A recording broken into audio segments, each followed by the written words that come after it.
To Diedrich Bader.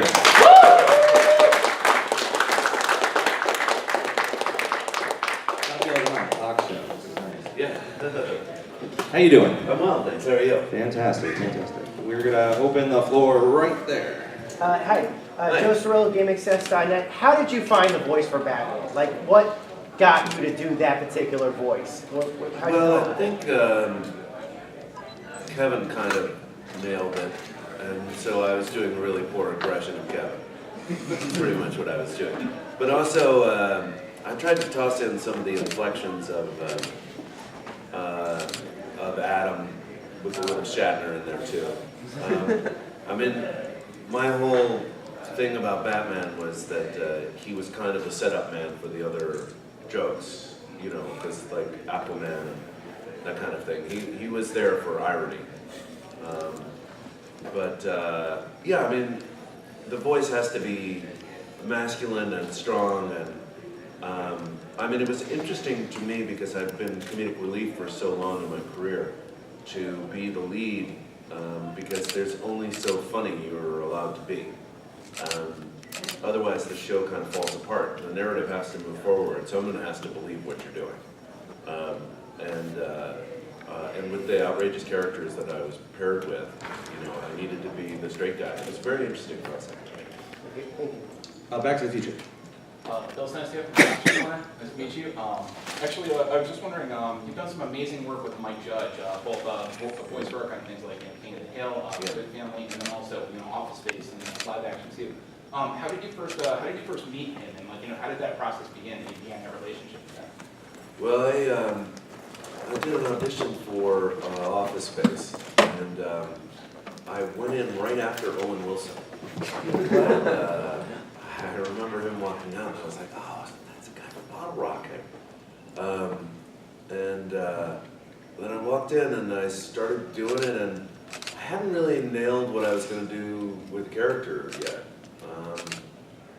When I was rehearsing him outside of the building, because you don't get much time with sides in Hollywood. That's one thing that people don't really get, is that the development process in a television show can take 9 months, and a movie can take 5 years to be greenlit, but the actor is given between an hour and 2 hours to come up with a character.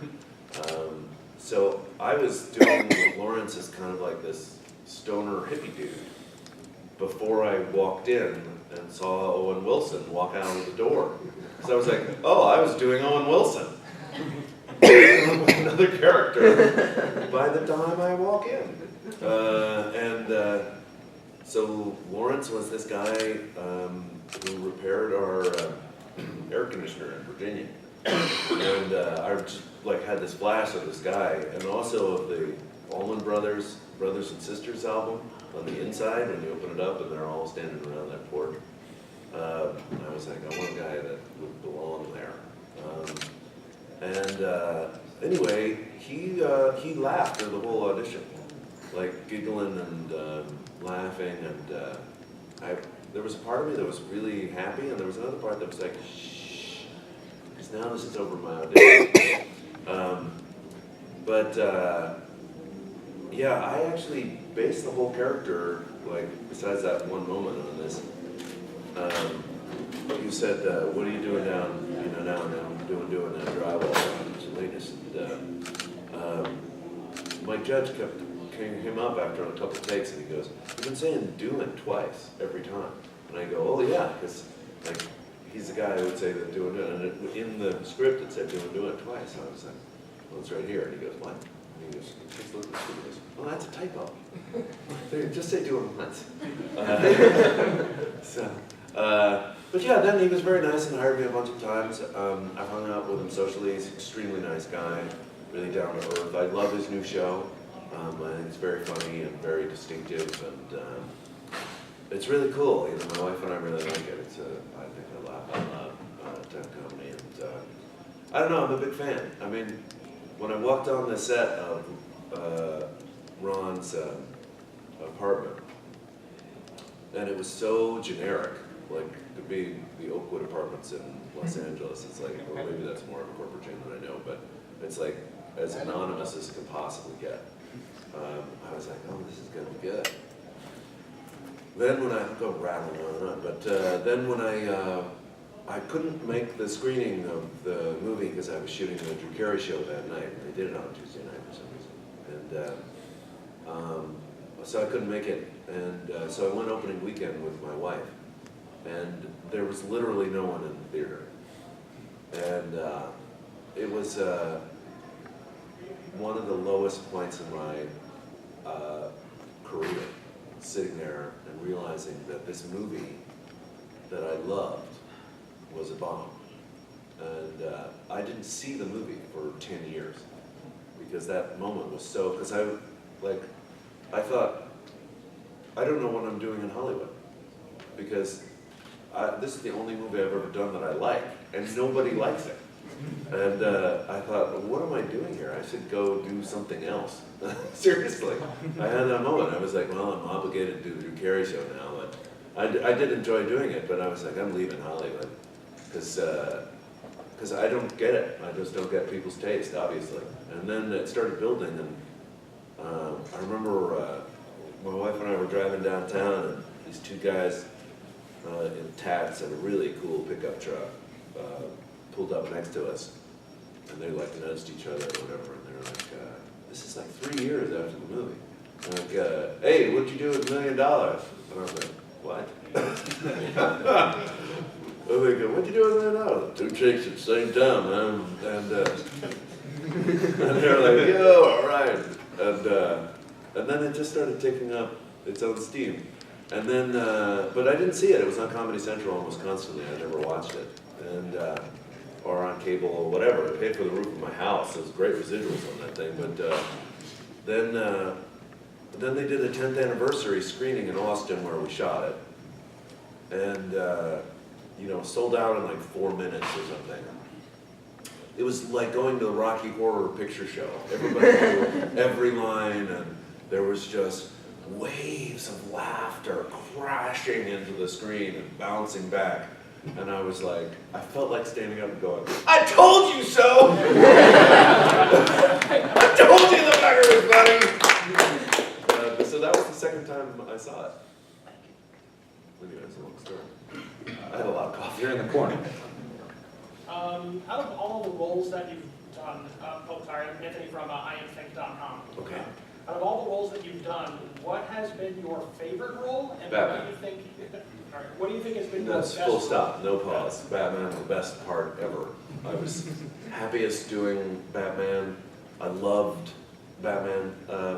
It was fascinating getting the process because I didn't really know Batman that well when I got him, and I had this great acting teacher named Yuri Beloff at the North Carolina School of the Arts. He was really my mentor, and he talked about crossing over when you start thinking as the character and not as yourself. And it's a beautiful moment when that actually happens. You should never force it. You should try to think like he does, but then it just comes up. And Oswald was like that. He was like putting on a dumb, sweet coat. He was just a lovely guy, and it would just wash over me like this sweet boy.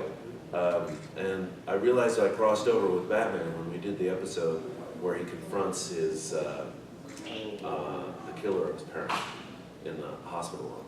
And it's a voiceover session, as you saw with Rob and Mo. It's like these guys are hilarious, and they're always improvising, and if there's a pause in the time when the director has to talk to the executive producer, blah, blah, blah, they're on the other side of the glass.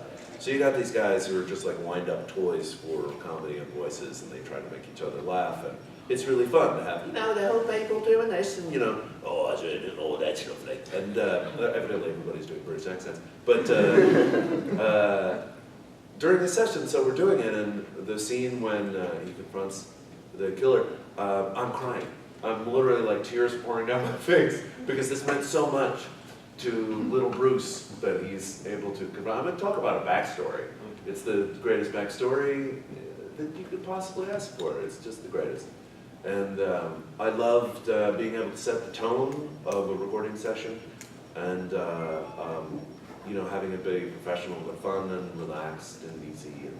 And, there were a couple of people who called me like the Perry Como of the voiceover artist, because I was like, I sit, got my hat and a little coffee, very relaxed, where lots of guys are, you know, up and very high energy. But yeah, I mean, Batman was probably it was definitely my favorite part. Behind you. Oh, sorry. Nick Gansel with GeekVision.tv. Yeah. You are a great comedic talent who has appeared in both Meet the Spartans and Vampire Suck, which Yes. leads me to wonder, what sort of blackmail do Freeberg and Seltzer have? I'll just say they're tender lovers. And yeah, they're the type of guy, when you're in the tub, they'll sit on this part with the spigot right in their back, and I appreciate that. No, they're super nice. They run probably the most fun set that you can ask for, and they're just really, really nice guys. I mean, I have been asked a number of times why I've done so many of them. A lot of my agent asked me that a lot, but they're just really fun. They're really genuinely nice guys, and you know, there's a part of me that's still 12 years old and loves because I keep saying, this is the last time, I'm not going to do it, and then I read the script, I'm like, and they get me, you know, and I don't know, we do one take as is, and then I get to do what I want. I don't know if you saw Vampire Suck, but there's a scene where he sits with his daughter and has a thing where he talks about the guy and the jeans and everything. And that was completely made up on the spot, and you can almost hear Jason and Aaron laughing off screen. And then that was just like the throwaway, the fucking take, and they ended up being in the movie. And also that blow up doll that I'm looking over and I'm doing the voice. And go, I love you. She really does. That I just did it to make the crew laugh, and they left it in the movie.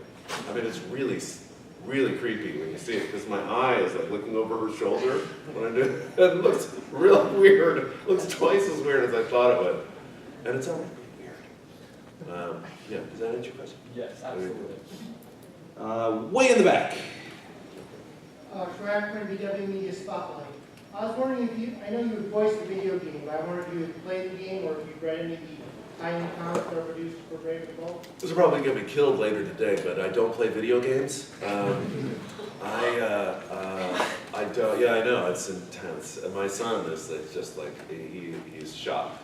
And I have friends that will like play it and go, oh no, play it. I'm like, I don't even know how to roll. I don't know. I have watched my son do it, and so that was kind of fun to watch. Yeah, it looks good, and it was fun doing it, and my son seems to really enjoy it. And it's cool. It was cool to do Batman again and to have everybody in and do all of that, and the plot was pretty good.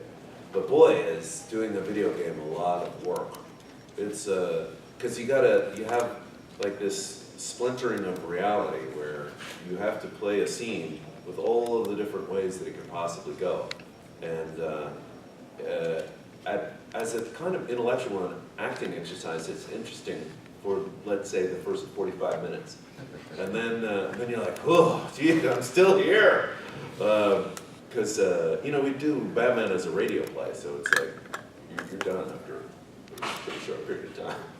But a video game is like endless. Because it could go this way, it could go that way, and then you can feel this way or that way, and then blah, blah, blah. Does that answer your question? Well, I also want to know about the tie-in comics that DC put up for show. Oh, yeah, the tie-in comics is super cool. Well, we had nothing to do with James Tucker drew the first cover of the first one. And he gave me one of those and signed it. And for my son, who's like a total comic book, like, he was like, oh, he also got the first action figure, and he loves these cons. He's totally into it. He went as like Moon Knight one year and Roy Shaful and a bunch of, he reads the encyclopedias of Marvel and DC. And he just loves this whole world. It's one of the reasons I like to stay in it. So something to talk about with it. This will be the last one right here up front.